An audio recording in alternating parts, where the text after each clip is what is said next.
Engkau yang ada di tengah-tengah kami pada kesempatan pagi siang hari ini. Kami percaya bahwa kuasa-Mu itu tetap ada di tengah-tengah kami. Engkau tidak pernah berubah 2000 tahun yang lalu Tuhan. Kuasa darah Yesus, kematian dan kebangkitan-Mu itu Tuhan, yang menyelamatkan jutaan bahkan miliaran jiwa. Kami percaya hari ini juga Tuhan, itu sedang terjadi di tengah-tengah kami. Kami percaya hari-hari ini ada kuasa kesembuhan yang dari Tuhan, ada kuasa kehidupan yang dari Tuhan yang bekerja di tengah-tengah. Siapapun kami hari ini Tuhan, yang hadir merasakan hadirat Tuhan, bahkan yang percaya, yang berharap kepada akan diselamatkan. Terima kasih Tuhan.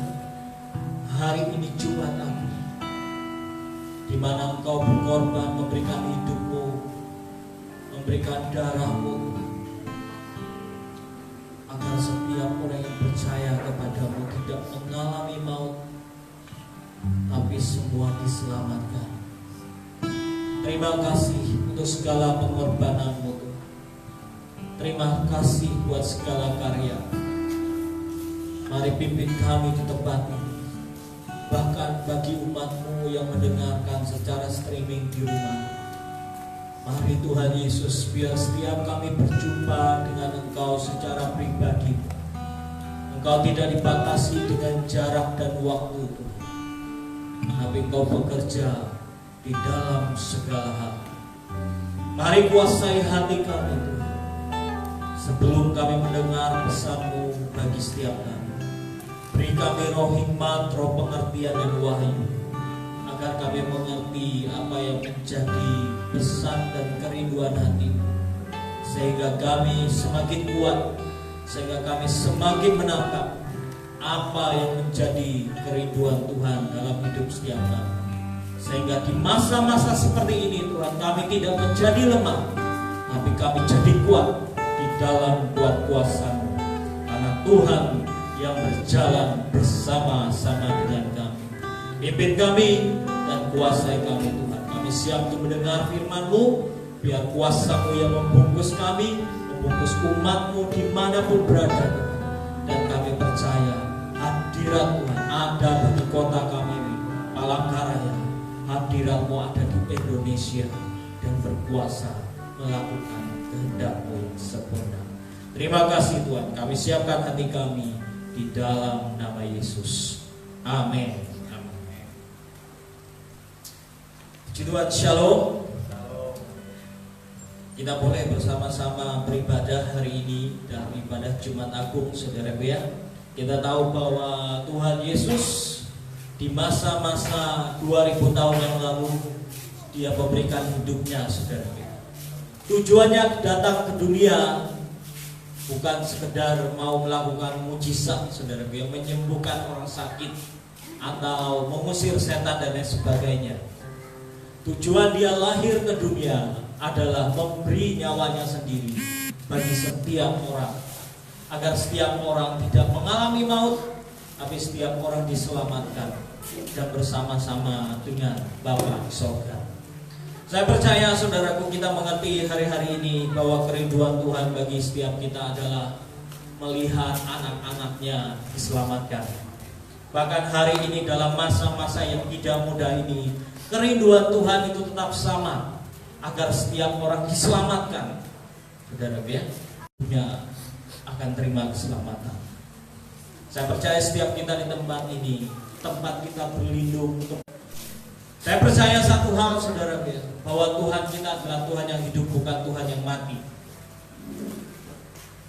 Rasul Paulus berkata, apa gunanya kalau kami menyembah Tuhan yang mati? Tapi bagi kami Tuhan kami adalah hidup, sehingga kami tahu kami juga tidak akan mengalami kematian, tapi hidup di dalam diri bersama-sama dengan Dia. Saya percaya satu hal seperti ini, saudara. Cuma kubur Yesus yang sampai hari ini tidak ada isinya, karena dia bangkit. Tuhan Yesus berkata kepada Maria Magdalena dan perempuan-perempuan yang menjenguk, dia berkata bahwa apa yang kamu cari? Dia tidak ada di sini, kata malaikat. Yesus juga menemui para murid dan berkata, aku hidup. Secara manusia kita mungkin bersedih, saudara ya, karena waktu itu murid-murid kehilangan seorang guru, seorang teladan dan panutan. Tapi sebenarnya maksud Tuhan itu terlebih besar, karena dia mau setiap orang diselamatkan dengan apa yang dia lakukan. Apa yang dia lakukan, saudara ya, dampaknya adalah kekekalan bagi setiap orang. Dia tidak cuma memikirkan murid-murid saat itu, yang dia pikirkan adalah semua umat manusia. Makanya hari ini, saudara ya, kita percaya bahwa ini Jumat Agung. Tuhan mengorbankan nyawanya, darahnya, ya, bahkan bukan cuma sedikit, saudara ya, sampai tetes darahnya yang terakhir, ya, ketika lambung dicucuk dengan tombak. Saudara bisa lihat, yang keluar adalah darah dan air. Artinya apa? Tidak ada sedikit pun dari darahnya yang tidak dia curahkan. Sampai darah terakhir pun dia curahkan bagi kita. Makanya hari ini, saudara, jangan pernah sia-siakan apa yang Yesus korban. Jangan pernah sia-siakan apa yang Tuhan Yesus lakukan bagi hidup kita. Amin. Tuhan memberikan kita kuasa, bukan memberikan kita suatu ketakutan, tapi yang Dia berikan bagi kita adalah keberanian dan keyakinan kalau kita diselamatkan. Bagi setiap kita di tempat ini, saya percaya, saudaraku ya, kita mau berjalan lebih lagi dengan Tuhan. Saya rindu untuk setiap kita menangkap apa yang Tuhan mau hari ini, ya. Sekali lagi, Dia adalah Tuhan yang hidup, bukan Tuhan yang mati. Kalau hidup berarti Dia bisa ngomong, Dia bisa bicara bagi setiap kita, dan Dia adalah pribadi yang menyertai kita. Karena firman-Nya berkata kepada murid-muridnya waktu Dia terangkat, Dia berkata apa?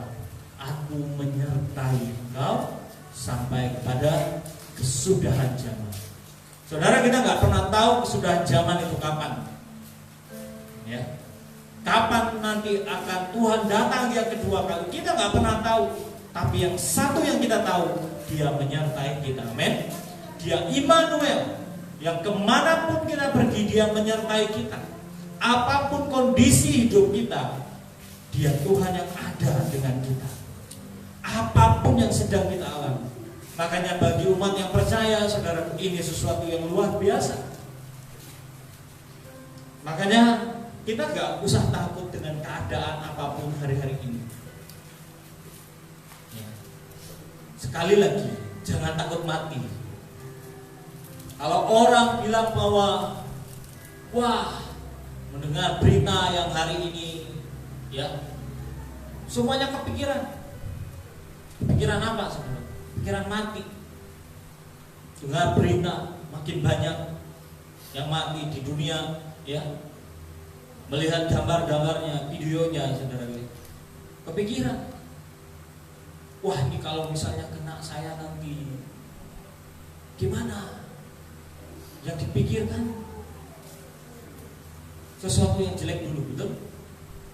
Tapi saudara nggak pernah pikir apa yang Yesus lakukan di hidup. Kita punya kuasa, saudara, yang harus kita pahami betul agar kita tidak pernah jadi takut. Saya mau tanya sama saudara, baca di Alkitab, apakah Yesus menjauh dari orang-orang yang kena kusta? Ada orang yang datang dengan kustanya. Kusta itu menular. Bukan cuma menular pada manusia, sampai ke tembok-tembok pun bisa kusta itu hampiri. Itu firman Tuhan. Setiap orang yang kena kusta tidak tahu. Kalau zaman sekarang sudah ada obatnya kusta. Zaman dulu nggak ada. Tapi Yesus nggak pernah takut. Dia sentuh orang kusta, tidak ada tuh kusta bisa kena hidupnya. Betul? Karena dia tahu hidupnya ada dalam kuasa Tuhan. Nih saya sedikit aja saudara. Karena buat Tuhan Yesus, dia nggak akan mati karena kusta. Dia mati di mana? Di atas kayu salib. Dia punya destiny menyelamatkan umat manusia. Setiap kita juga punya destiny yang besar di hadapan Tuhan. Amin. Apa destiny kita? Saudara harus datang ke Tuhan dan tahu panggilan hidup saudara. Agar kita semuanya tidak dihampiri dengan sebuah ketakutan. Tapi di masa-masa seperti ini, kita semuanya datang kepada Tuhan dengan sebuah kuasa dan otoritas. Amin. Tuhan sudah berikan kuasa darahnya buat kita hari ini, ya, karena darahnya itu sungguh ajaib. Darahnya yang menyucikan, menguduskan kita dari setiap pelanggaran kita, saudara. Kuasa darahnya juga yang membuat kita bisa layak menghadap Bapa di sorga, menghadap Tuhan. Sungguh ajaib. Setiap orang, saudara, yang terima lambang darahnya akan diluputkan dari maut. Paskah yang akan kita lakukan di hari Minggu, saudara, kebangkitannya itu dilakukan terjadi karena apa? Bangsa Israel keluar dari tanah Mesir. Waktu itu tulah ke-10. Tuhan perintahkan, kalian harus mengambil anak domba dan kalian sembelih. Darahnya kalian ambil, kalian bubuhkan di mana? Di ambang pintu rumah. Sehingga apa? Sehingga setiap rumah yang punya lambang darah anak domba dilewati Passover, Pesak. Artinya, jadi malaikat maut ketika berjalan, dia lihat rumah, oh sudah ada korban, sudah ada darah yang tercurah. Tapi ketika dia lihat tidak ada lambang darah di sana, maka dia akan masuk sana. Dan dia mengambil anak sulung. Artinya apa? Rumah itu adalah tubuh kita sendiri. Bait Allah itu tubuh kita sendiri. Amin. Ketika kita terima lambang darah, kita terima perjamuan nanti tubuh dan darah kita, kita percaya bahwa ada tanda darah Yesus di hidup kita, di ambang pintu rumah kita, hidup kita sendiri. Sehingga sebenarnya tidak ada kuasa maut yang dapat menyentuh hidup kita. Tidak ada kuasa si jahat yang dapat mengganggu hidup kita. Asal apa? Asal ada tambang darah itu, kecuali itu diizinkan Tuhan. Amin. Kalau ada berapa hamba Tuhan yang dipanggil Tuhan hari ini karena virus stupid sebenarnya, corona. Sekali lagi saya mau berkata sama saudara, itu semua diizinkan Tuhan. Dia nggak punya kuasa bagi setiap orang. Dan diizinkan Tuhan, kita nggak pernah tahu maksud Tuhan. Itu yang terbaik, amen. Tapi hidup kita yakinlah dengan dirimu sendiri. Tidak ada kuasa maut dapat menyentuh hidupmu kalau Tuhan tidak izinkan. Amin. Ya. Mari kita percaya sama-sama. Jadi jangan pernah takut, saudara. Saudara nggak pernah tahu di lingkungan kita siapa orang yang kita temui, saudara ya. Apakah mereka sudah kena virus? Percayalah saudara, saudara nggak bisa pilih orangnya. Saudara nggak akan pernah tahu, ya, dia sehat atau tidak. Tapi kita percaya saudara, Tuhan menjaga dan melindungi kita.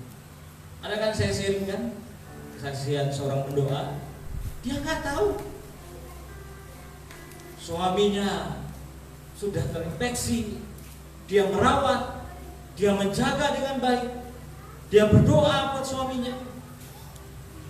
tapi dalam pertolongan Tuhan, dalam penjagaan Tuhan, dia dan anak-anaknya tidak kena. Kuasa siapa? Kuasa Yesus. Amin. Banyak kesaksian anak-anak Tuhan. Maut tidak pernah bisa menyentuh. Makanya hari ini saudaraku, ya, kita berdoa, kita kelilingi kota kita, bangsa kita. Buat apa sih sebenarnya? Kita sedang mendeklarkan bahwa kota dan bangsa kita tidak ada roh maut yang menguasai. Amen. Karena ada darah Yesus yang menebus bangsa kita. Ada darah Yesus yang menebus kota kita. Amin. Itu yang harus kita imani dan kita percaya. Jadi tidak ada kegentaran di hidupmu ketika menghadapi itu. Amin. Setiap kita semua, saya percaya bahwa Tuhan sedang bawa kita untuk naik level, saudara. Untuk kita naik tingkat. Mungkin dulu saudara biasa-biasa dengan Tuhan. Ada yang mungkin ya sibuk dengan hobinya sendiri, dengan gamenya, dengan kesukaannya. Hari ini ketika diizinkan semua, saya melihat bagaimana banyak orang dipaksa Tuhan untuk kembali ke Tuhan. Bagaimana saya lihat di bangsa-bangsa hari ini, ya mungkin dia merasa aman selama ini, merasa baik-baik saja. Ketika diizinkan semuanya ini, mereka sadar uang tidak bisa menyelamatkan.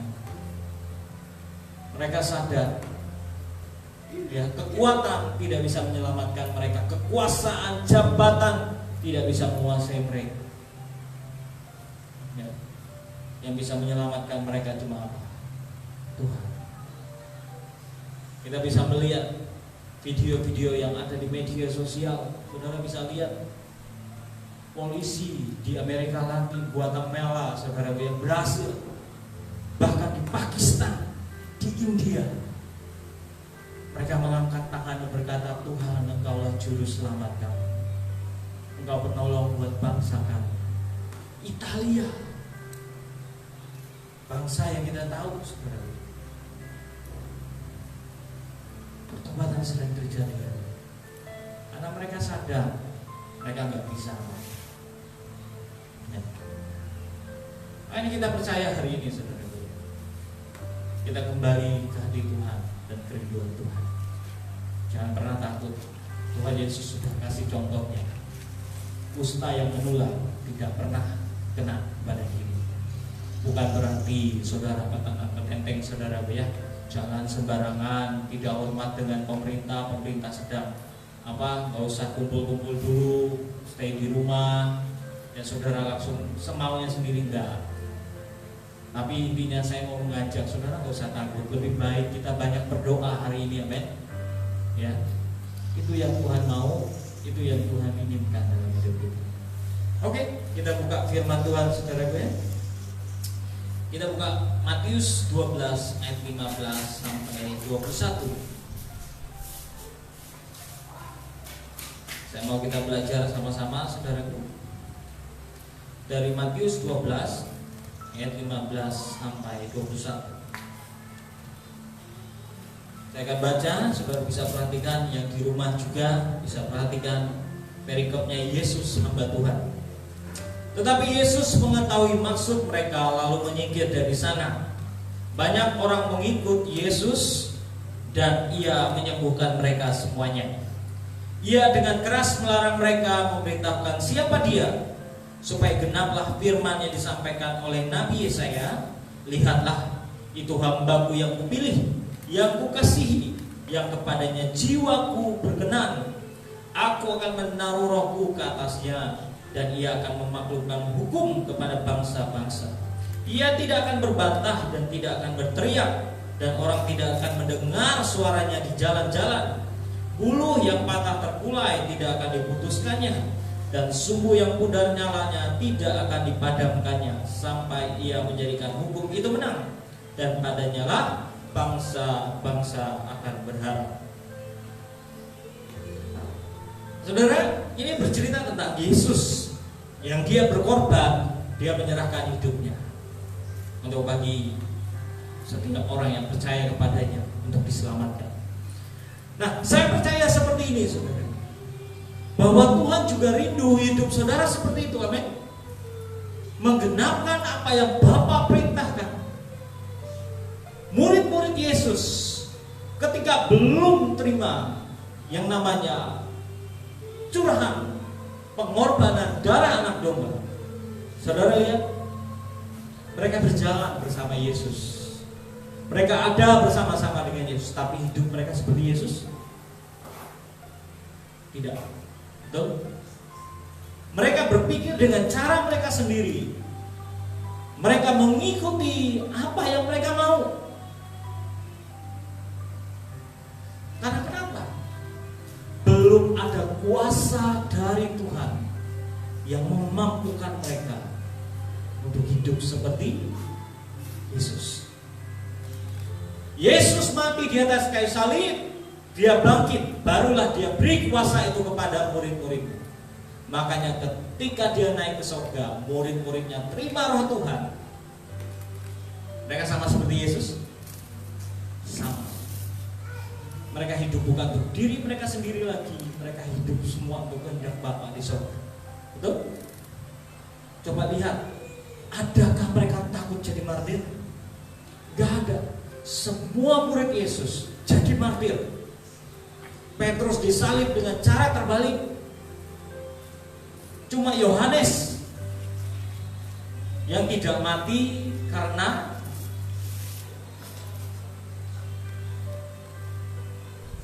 dipancung atau digantung, enggak. Tapi Yohanes masuk ke penggorengan, dilempar kemana? Ke Pulau Patmos. Ada nggak? Mau nggak saudara digoreng hidup-hidup? Yohanes alamin sendiri, nggak mati,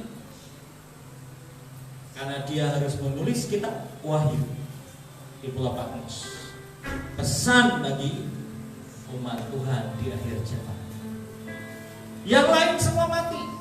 Thomas lebih lagi, dia pergi sampai ke India dan dia jadi martir di sana. Makanya darah Thomas yang di India hari ini melahirkan banyak nabi-nabi Tuhan yang besar di sana. Ya. Saya mau sekali lagi berkata sama saudara, mereka nggak pernah takut karena mereka hidup seperti yang Tuhan hidupi ketika dia ada di dunia. Harusnya kita juga sama, men, menghidupi apa yang Bapa mau atas hidup kita. Itu dasarnya kita. Bukan hidup semau kita, saudara gue, melayani seenak kita sendiri. Oh, saya suka ini, suka itu, saudara gue, tapi Tuhan gak suka. Ya, saudara, nggak bisa seperti itu. Firman Tuhan jelas, tetapi Yesus mengetahui maksud mereka lalu menyingkir dari sana. Saudara-saudara harus pahami ini. Yesus itu mengerti setiap orang, amen. Mengerti maksud hati setiap orang. Kalau saudara baca di atasnya, kenapa Tuhan Yesus menyingkir dari sana, saudara bisa baca di Alkitab, ya, bahwa orang-orang Yahudi waktu itu mau membunuh dia. Dia tahu maksud mereka, dia nyingkir. Artinya apa? Saudara, kalau saudara nggak mau hidup seperti yang Tuhan mau, Tuhan nyingkir. Artinya nggak? Saudara nggak mau bertobat, nggak mau sungguh-sungguh sama Tuhan, jangan salahkan Tuhan menyingkir dari hidup. Tuhan tuh nggak maksa dirinya sendiri loh, ayo bertobat, ayo datang ke Tuhan. Enggak, saudara. Dia akan nyingkir, dia akan cari orang yang mau mengikuti dia. Tapi akibatnya kalau Tuhan Yesus menyingkir, setanlah yang berkuasa di sana. Betul? Makanya jangan salahkan kalau ada bangsa yang tidak datang ke Tuhan dan akhirnya bangsanya diporak-porandakan. Karena setan yang datang ke sana, bukan Tuhan. Jangan salahkan sebuah keluarga hancur lebur karena mereka jahat di mata Tuhan dan Tuhan menyingkir dari keluarga itu. Dan setan lah yang masuk. Karena di dunia ini cuma Tuhan sama setan, gak ada lain lagi. Pilih aja, mau yang mana? Tuhan ada di tengah-tengah keluargamu, kotamu, bangsamu, atau setan di sana?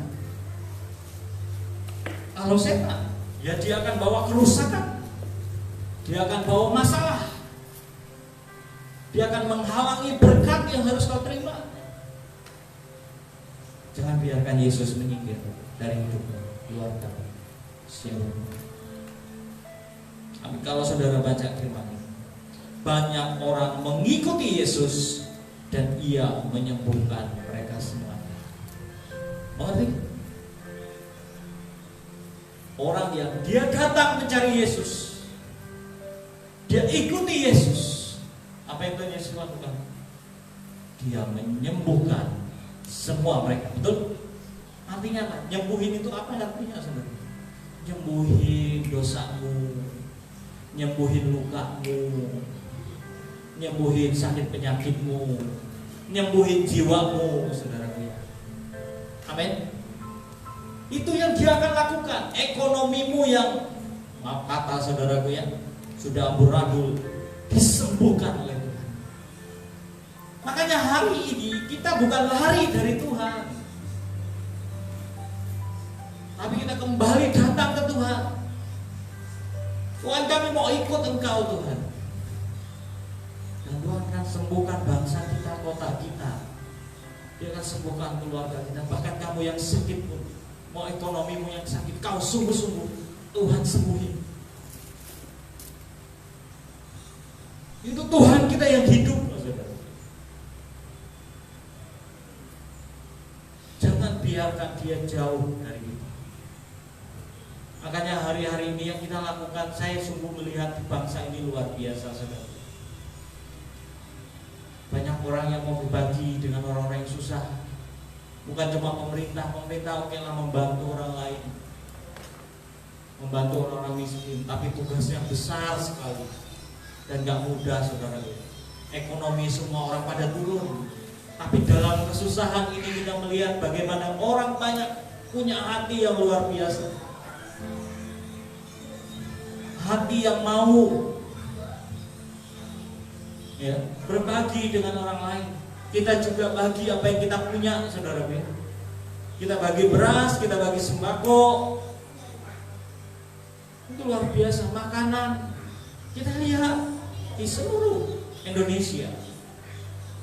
Saya melihat bagaimana kita itu bukannya jadi orang kejam, ngerti ya? Bukan jadi orang yang membuat Tuhan menyingkir, saudara ya. Tapi sebenarnya membuat hati Tuhan ini luar biasa, ini bangsa. Kalau orang lihat lagi kesusahan, dia pikirin dirinya sendiri aja. Ya. Lagi kesusahan, buat aku aja nggak cukup.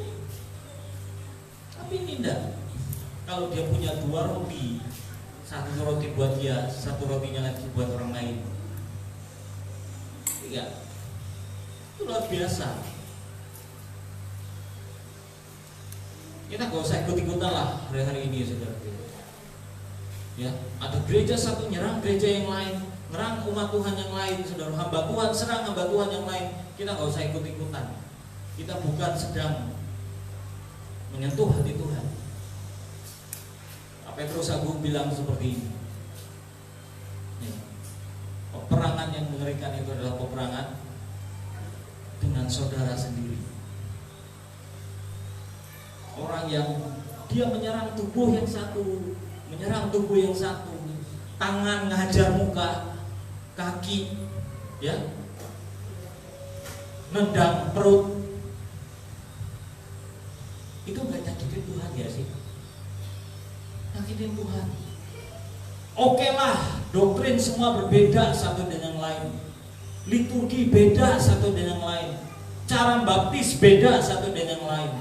Tapi sekali lagi saya mau berkata sama saudara, kita tetap tubuh Kristus. Kita harus saling menghormati kepala, menghormati tangan, tangan menghormati kepala, tangan menghormati kaki, saudara. Ketika kita tidak bisa saling menghargai, kita sedang mencabik-cabik tubuhnya sendiri. apa yang Yesus korbankan di atas kayu salib, kita sedang menghinanya sendiri. Tuhan Yesus berjuang. Dia berdoa di Yohanes 17, Tuhan, karena dia sudah lihat jauh ke depan bahwa umatku ini pasti kelahi. Dia berkata, jadikanlah mereka satu. Itu doanya. Tapi yang kita lihat, satu merasa benar, satu merasa benar.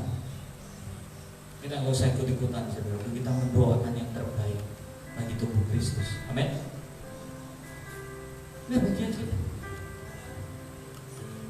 Jangan ikut-ikutan, saudara. Kita tuh sedang menarik Tuhan ada di bangsa kota kita. Jangan biarkan dia menyingkir dan bilang, aduh nah, kamu kayak gini. Udah, nggak bisa ditegur, nggak bisa bilangin. Yesus pergi nggak?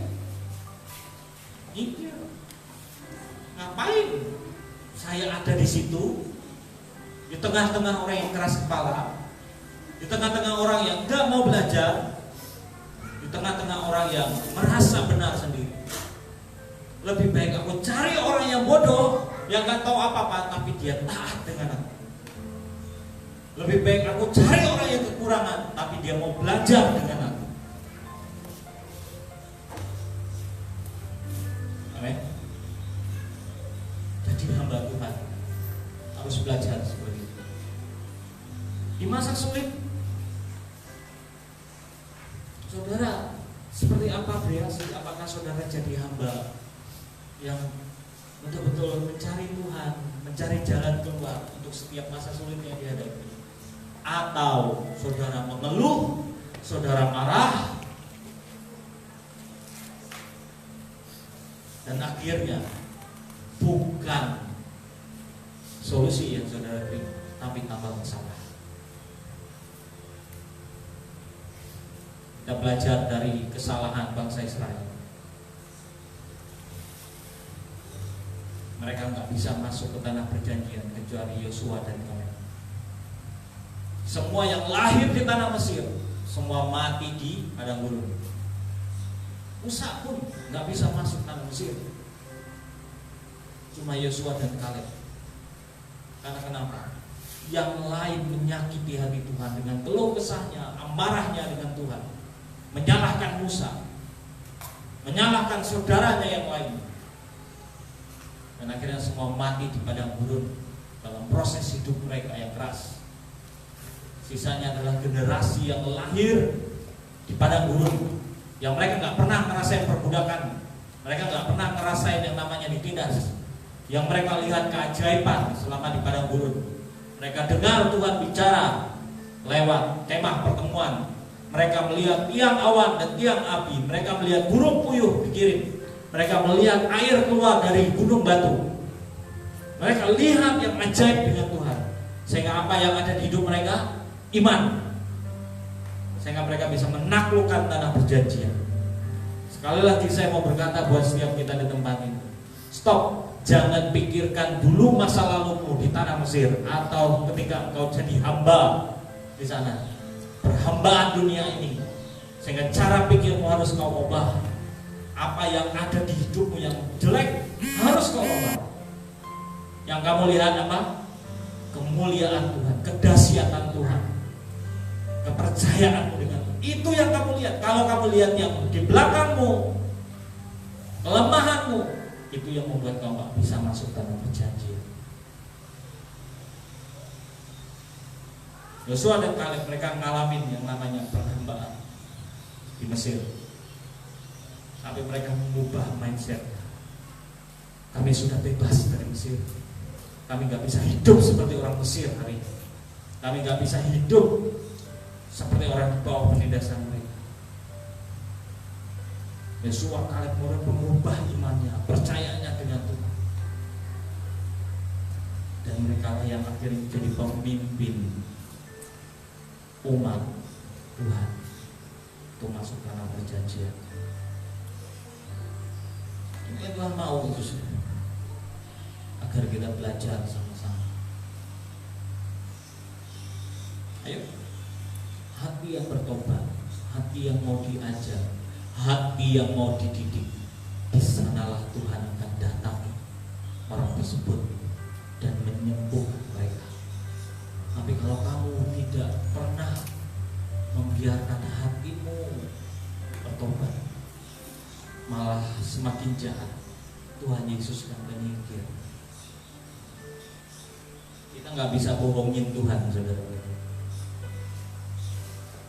Saudara nggak bisa bohongin Tuhan dengan pura-pura baik melayani di atas mimbar. Saudara nggak bisa pura-pura baik dengan berkata aku baca Alkitab, aku nyembah Tuhan. Nggak bisa. Tuhan tahu hati kita yang paling dalam. Kalau di rumah kerjaan kita suka melukai orang tua kita, melukai saudara kita. Kalau di rumah kita nggak pernah menyenangkan Tuhan, stop. Kita ingin telanjang di hadapan Tuhan.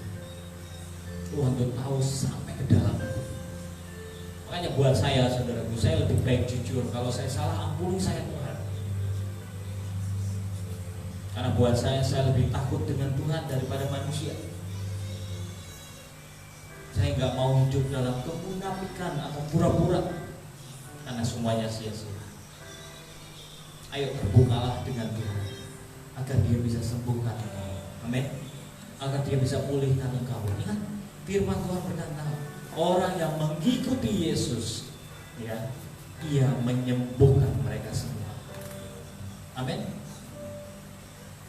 Mau virus apapun hari ini, kalau ada yang kena hari ini, Tuhan sembuhkan engkau. Datang ke Tuhan, bertobat dari setiap dosa pelanggaran. Ya. Bangsa-bangsa hari ini sedang dipukul Tuhan dengan diizinkan semuanya ini, untuk mereka berbalik datang ke Tuhan. Dan puji Tuhan, banyak yang berbalik ke Tuhan. Dan saya percaya Tuhan akan sembuhkan semua bangsa-bangsa yang hari ini sedang mengalami wabah. Bangsa kita juga sama, amin. Tuhan juga berkata seperti ini, di masa-masa ini, saudara, ya, Tuhan akan menunjukkan sebuah yang ilahi, saudara.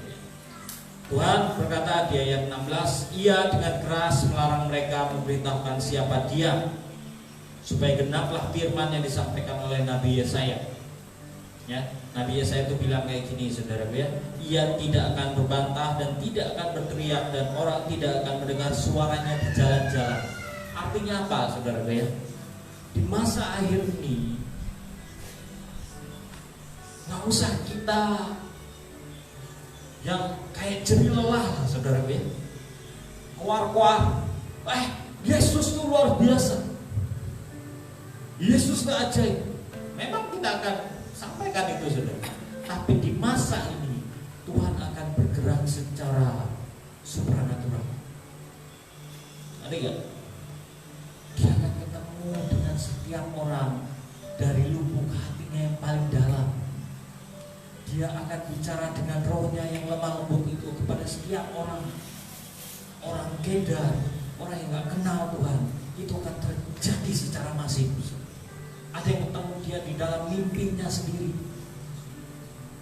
Itu masanya, saudara. Dan saudara cuma akan bilang, wah. Dan mereka nanti akan datang cari gereja, cari anak-anak Tuhan. Nanti nggak? Tiba-tiba mereka menyerahkan dirinya, Kak, Bang, Bu, Pak, saya ketemu Tuhan, tolong ajari saya Tuhan itu seperti apa. Tolong ajari saya hidup harus seperti apa. Masanya, saudara, orang akan berduyun-duyun datang kepada terang yang ajaib pada firman Tuhan. Makanya kita hari ini ayo belajar, saudara, amin. Siapkan dirimu, karena kita akan masuk ke ruang hati setiap orang secara pribadi. Dan dia, amin. Ini kan masa semua orang ibadah di rumah, ya, semua orang dipaksa nggak bisa ke pendetanya, nggak bisa kumpul di gereja. Semua orang sedang dipaksa untuk datang pada Tuhan, pribadi lepas pribadi. Betul? Ini sebenarnya waktu kesempatan saudara untuk kembali ke Tuhan. Dan ini juga sedang proses untuk saudara semuanya kita belajar jadi kuat Tuhan kita. Amin. Ayo belajar, buka telinga rohanimu. Dia bisa bicara, dia bisa ngomong di tengah-tengah kita. Ya. Ini nggak usah takut, saudara. Dia adalah pribadi yang tinggal dalam hidup kita. Dia adalah Roh, dan dia bicara melalui hati setiap kita. Amin. Firman Tuhan berkata seperti ini di ayat yang ke-18. Lihatlah, itu hambaku yang kupilih, yang kukasihi, yang kepadanya jiwaku berkenan. Aku akan menaruh rohku ke atasnya, dan ia akan memaklukkan hukum kepada bangsa-bangsa. Ketika saudara bahwa kita juga punya panggilan yang sama seperti yang Yesus punya. Amin. Ini buat Yesus, tapi dia sulung. Kita adalah adik-adiknya. Amin. Anak, adik. Amin. Karena dia Tuhan bilang bahwa ia adalah yang sulung. Berarti kita anak kedua, anak ketiga, anak keempat, anak yang ke 1000 berapa, saudara kita. Amin. Karena kita anak Bapa kita di surga, betul? Amin. Abang kita siapa? Tuhan Yesus. Itu yang kita tahu, saudara, bukan saya yang ngomong. Kita adalah anak Allah. Ya. Kita yang mewarisi kerajaan surga. Makanya sebenarnya firman ini harus ditujukan kepada hidup setiap anak Tuhan. Kita ini hamba yang sedang dilatih Tuhan di dunia. Yesus menang, amen. Kau juga harus menang. Yesus lulus, kamu juga harus lulus, amin. Kita harus akil balik. Ingat ya ceritanya, bangsa Israel, kalau dia mau mempercayakan warisan buat anaknya, kekayaan atau jabatan, anaknya tidak langsung dikasih posisi. Anaknya ketika sudah mulai besar, dia akan tempatkan anaknya ini di bawah kepala pelayannya. Kepala pelayan inilah yang punya kuasa penuh diberikan oleh tuannya untuk mendidik anaknya. Dan penilaian 100% akan diserahkan kepada kepala pelayan. Kepala pelayan itu akan disampaikan oleh tuannya, tolong kamu perlakukan anakku, apapun yang kamu perintahkan, dia harus nurut. Dia harus mengikuti semua perintah. Dia akan jadi hamba di bawah kuasa. Kalau kamu katakan tidak lulus, dia tidak lulus. Tapi kalau kamu berkata lulus, maka dia bisa terima warisan, terima otoritas yang aku punya. Maka anak itu akan diajarin oleh kepala pelayan ini. Disuruh ngepel, dilihat kerjain apa enggak, bersih apa enggak, ngedumel apa enggak. Kalau dia lihat, dia bilang, Tuhan, bisa. Oke, terus saja. Sampai dia berkata bahwa aku ini cuma. Sampai dia bertanggung jawab, sampai dia bisa dipercaya. Dan tuannya akan berkata apa? Kalau misalnya kepala pelayan itu bilang, Tuhan, dia bisa mengikuti, dia bisa taat, pekerjaannya bagus, bertanggung jawab, dia lulus. Maka hamba itu, ya anaknya itu tadi yang jadi hamba, naik jadi anak. Dan anak bapaknya bilang, nah aku bisa percayakan kau. Makanya di dunia ini ada pemimpin yang Tuhan berikan jadi kepala pelayan, ada gembala, ada orang tua kita, yang mereka itu kalau melihat penilaiannya itu sederhana. Kalau gembala melihat, misalnya saya lihat, wah Pran ini orangnya setia, orang bertanggung jawab. Dia ngomong seperti itu saja, Tuhan lihat, aku bisa percayakan peran sesuatu kepadanya. Orang tuanya lihat, wah peran ini baik di rumah, ya suka cuci piring, ya tidur suka ngelandau. Bapaknya bilang, waduh senang saya di Tuhan dengan anak saya ini. Yang nilai siapa? Tuhan. Kalau sampai ada ucapan itu atau ungkapan hati itu di hadapan Tuhan dan bilang putus, maka peran bisa dipercayakan sesuatu yang besar yang jadi bagian kita. Tapi banyak anak Tuhan nggak bisa lulus, nggak bisa hormat pemimpinnya, nggak bisa hormat orang tuanya, betul? Makanya hidupnya situ-situ aja, ya, nggak pernah naik. Berdoa saudara tidak seperti itu, men. Ayo, yang tahu, penting kita naik, dan kita terima ya, rumah. Ini firman Tuhan sendiri, hambaku yang terpilih, saudara. Dan saya, yang ku kasihi, yang kepadanya jiwaku berkenan. Ngerti nggak? Untuk jadi dipilih, sederhana nggak? Gampang nggak? Saya pilih nih, 1, 2, 3.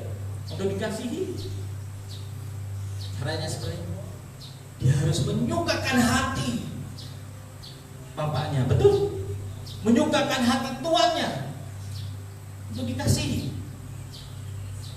Ketika menyukakan, dikenang, itu lebih lagi tingkatannya.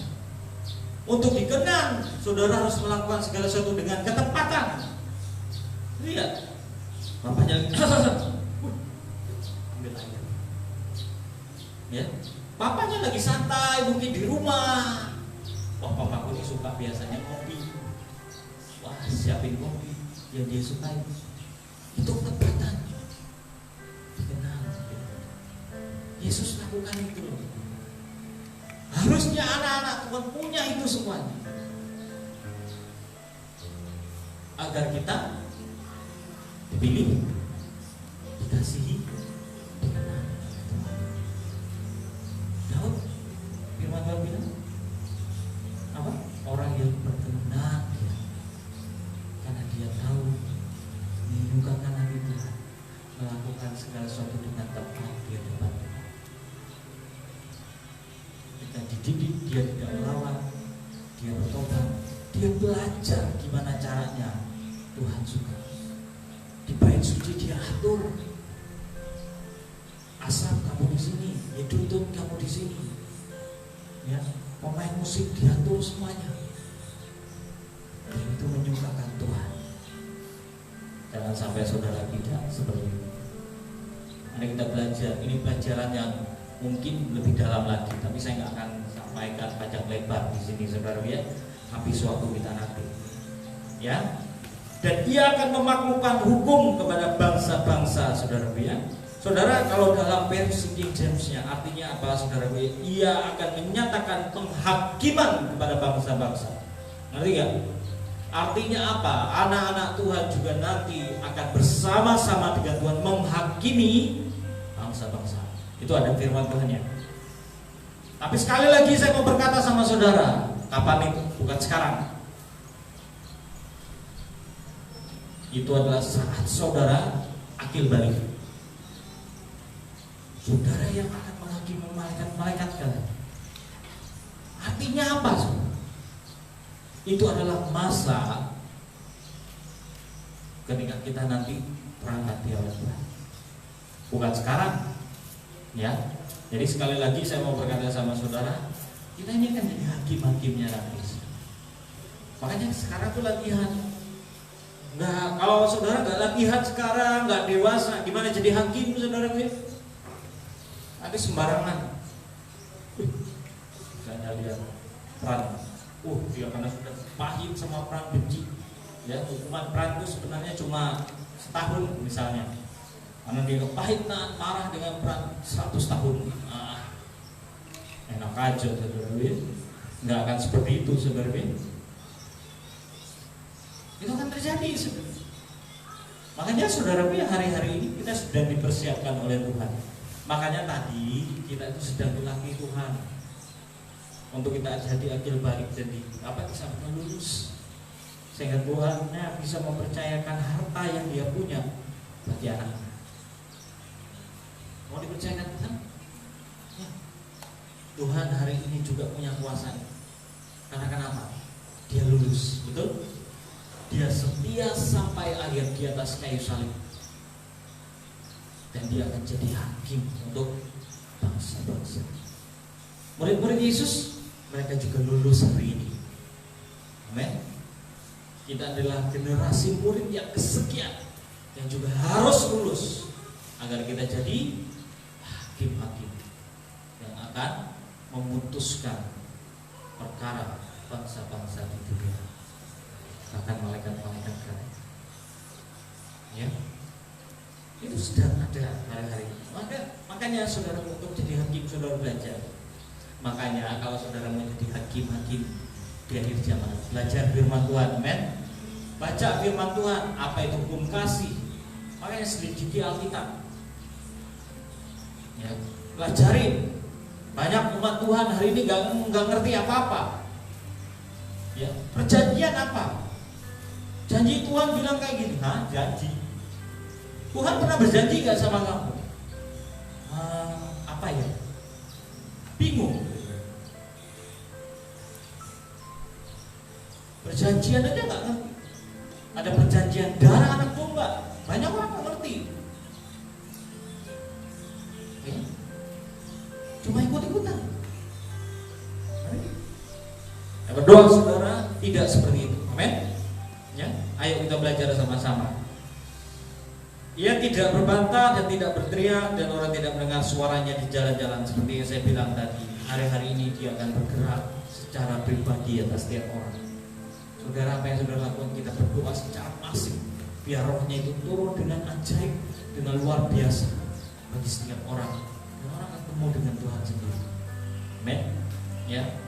Firman Tuhan juga berkata bahwa buluh yang patah terkulai tidak akan diputuskannya, dan sumur yang pudar nyalanya tidak akan dipadamkannya, sampai yang menjadikan hukum itu menang. Artinya apa, saudaraku ya? Dia berkata bahwa sampai dia menuntun hingga tercapainya kebenaran bagi setiap orang. Itu dalam bahasa aslinya, menuntun orang kepada kebenaran. Artinya apa? Tuhan tuh gak akan pernah biarkan, walaupun saudara itu sudah lemah, hampir jatuh terkulai, Tuhan gak akan pernah biarkan saudara. Dia akan menuntun orang-orang tersebut agar apa? Hidup mereka kembali ke dalam kebenaran Tuhan. Makanya sebenarnya tugas saudara, hidup anak-anak Tuhan itu adalah membawa setiap orang yang lemah, letih lesu kembali kepada kebenaran, sehingga mereka bisa tegak berdiri di hadapan Bapa di surga. Makanya Yesus hari ini punya tugas yang luar biasa bagi anak-anaknya. Saudara juga sama. Amin. Saudara gak bisa bilang kepada orang lain, ayo berani. Saudara aja ketakutan, saudaraku ya. Bersin sedikit, oh sudah kena nih. Ya. Lihat berita yang saudara sebarkan. Kalau saya lihat banyak orang saudara sebarkan berita, wah mati. Ya ampun, jangan sampai kena ke saya, jangan sampai kena keluarga. Gimana saudara ya? Saudara menguatkan orang lain. Jangan-jangan saudara berkata, kamu kira kamu sendiri aja yang takut, saya juga takut. Jangan sampai seperti itu. Ayo kita jadi orang yang berbeda. Amin. Sama yang Tuhan Yesus lakukan, dia kuatkan setiap orang. Kalau ada temanmu yang sakit, ayo kuatkan mereka. Bangun hidup mereka di hadapan Tuhan. Yang terakhir, dan padanya lah bangsa-bangsa akan berharap. Hari ini kita lihat sendiri, bangsa-bangsa di dunia berharap dengan Tuhan. Amin. Kita tahu bangsa-bangsa hari ini tidak bisa mengandalkan kehebatan. Ya, Amerika yang punya segalanya hari ini tidak bisa berbuat apa. Mereka adalah negara yang paling banyak terinfeksi. Ya, sudah ribuan yang mati. Coba lihat. Ada Italia, ada Spanyol yang punya dunia medis yang maju, modern. Hari ini kewalahan. Mengerikan. Eropa yang hari ini kelihatannya wow, Inggris sama. Juga Tuhan sedang tunjukkan sesuatu yang besar. Kekuatanmu, pengetahuanmu nggak bisa tanpa siapa? Tuhan. Kita punya Yesus yang ajaib. Dia sudah tuntaskan semua di atas kayu salib. Hari ini dia menang. Darahnya diberikan bagi setiap orang yang percaya. Dan juga darahnya yang menebus setiap kita dari kuasa maut. Hari ini sekali lagi saya mau berkata, setiap orang yang mengikuti dia, mencari dia, Tuhan menyembuhkan mereka. Itu firman. Tapi kalau dia tahu itu jahat, hatinya enggak berbalik ke Tuhan, mengandalkan kekuatannya sendiri, mengandalkan medis, uangnya, percayalah, Tuhan pergi, maka iblislah yang mendatangi. Kita dalam bentuk yang harus berbeda. Amin. Virus itu tidak bisa menempel hidup kita, apalagi menyebar secara sembarangan. Karena kita adalah umat tebusan. Mari tutup Alkitab saudara.